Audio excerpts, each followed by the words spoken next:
Diesel and the Community Service. Written by Professor Vengeance.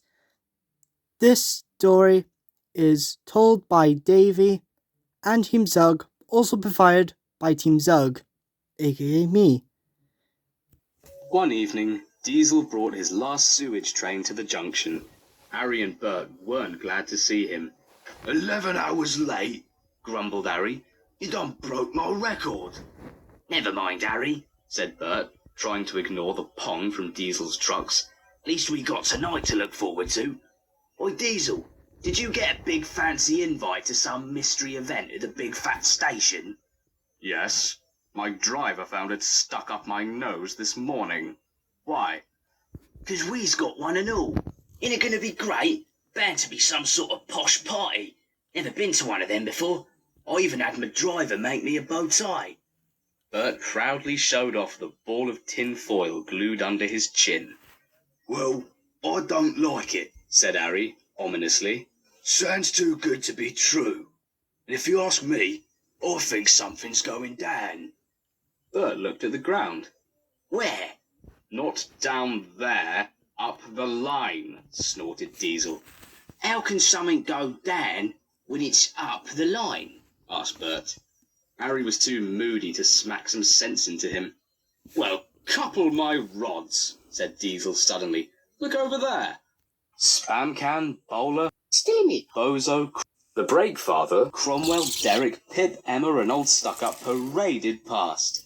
They were all gleaming with polish and grinning smugly. Even Spam Can looked slightly less filthy than usual.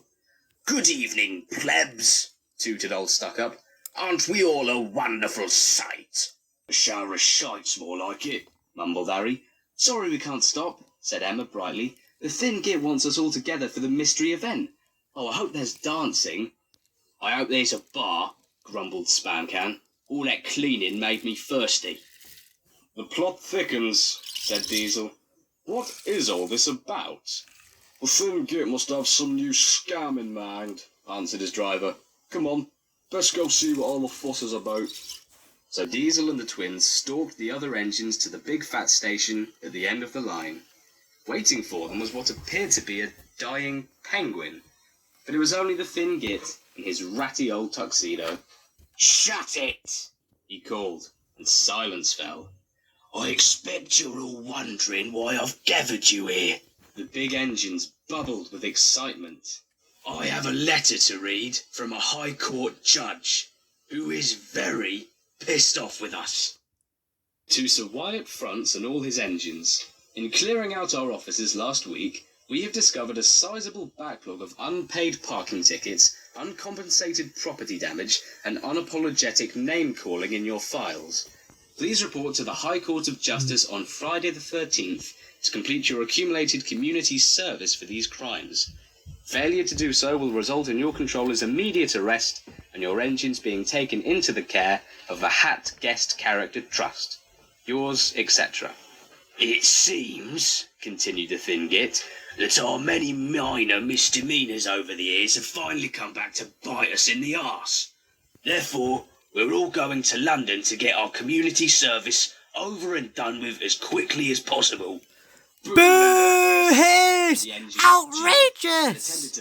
Let's get out of here. Flee the station, but their paths were blocked by a gang of unfamiliar diesels. Shut it! Called the Thin Git again. These unpaid temps will be doing your jobs while you're away. They're barely out of the workshop and they're as thick as bricks. So for God's sake, tell them what to do. Since we're going to London at such short notice, their replacements stuck to them like glue, trying to learn how to do their jobs as quickly as possible. This proved very annoying for all concerned. Hey man, are you gonna move? 5 more minutes. I wanna be famous. Oh, for God's sakes. So that's how you do it. I think I could do things better than an old steamer. Actually, I was built recently. I don't care. Now you need to take the train nice and fast, but careful. Like this? No. But Diesel, in his opinion, had it worst. He'd been assigned the youngest intern, who was also the most enthusiastic. Hello there, my name's Bob.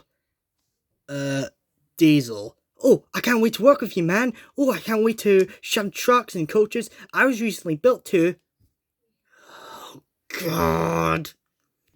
When they practiced shunting coaches in the yard, he pushed them straight through the station and into the high street, demolishing 2 Gregs and a pound shop. My Gregs! My poor, beautiful Gregs! Never mind your damn Gregs. What about my beautiful pound shop? It's ruined! Diesel grew more and more frustrated. Sorry. Being shadowed by an idiot day and night was bad enough, but the thought of all that community service awaiting him in London was even worse. Man, what an idiot. I know, right? I feel sorry for the guy who has to teach that idiot. Then, the day before they had to leave, he came up with a cunning plan. Oi, Bob, is it? Oh, yes, Mr. Diesel, sir. What is it? I have something to tell you. What is it? I'm glad I'm such a brilliant and incredibly handsome engine, he said proudly to his intern. The thin git thinks I'm quite stupendous. I had a race with that drunken lout, Bernard, once that I totally didn't lose. I rocketed through the tunnel and shunted him off the last crossing, just before the finish line. Then Diesel made his move. Just like this, he said, and raced towards the goods train waiting ahead of him. Crash! No one was hurt except for Diesel, and he couldn't have been happier. He couldn't go to London if he wasn't fit to work.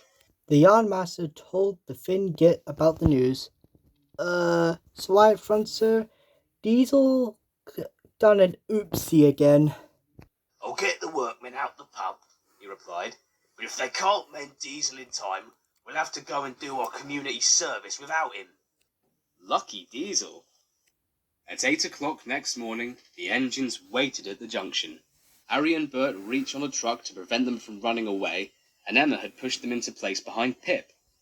The other engines were waiting to be dragged off by a big police Diesel, who tooted impatiently. The Finn Git looked at the watch he had drawn on his wrist. Only 1 more minute for Diesel, then we have to go. Poop, poop.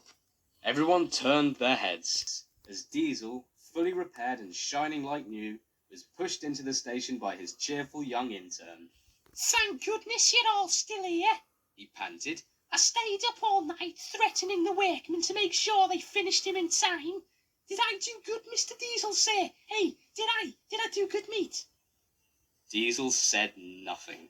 The furious frown on his face did all the talking for him. The policeman on guard blew his whistle and waved his truncheon. The engines jeered, "Come on, London, let's get this over with." And the cavalcade rumbled away. Later in the capital, all the engines were shunting trucks of smelly rubbish in an old yard. The judges were delighted to see justice being served at long last. I'll scrap that little bugger when we get home, hissed Diesel. Isn't it horrible what miserly helping others can bring? You said it, Diesel, and I thought I was annoying, but that Bob guy really is a dweeb, isn't he? For once, I agree with you, Steamie. God, I hate my life.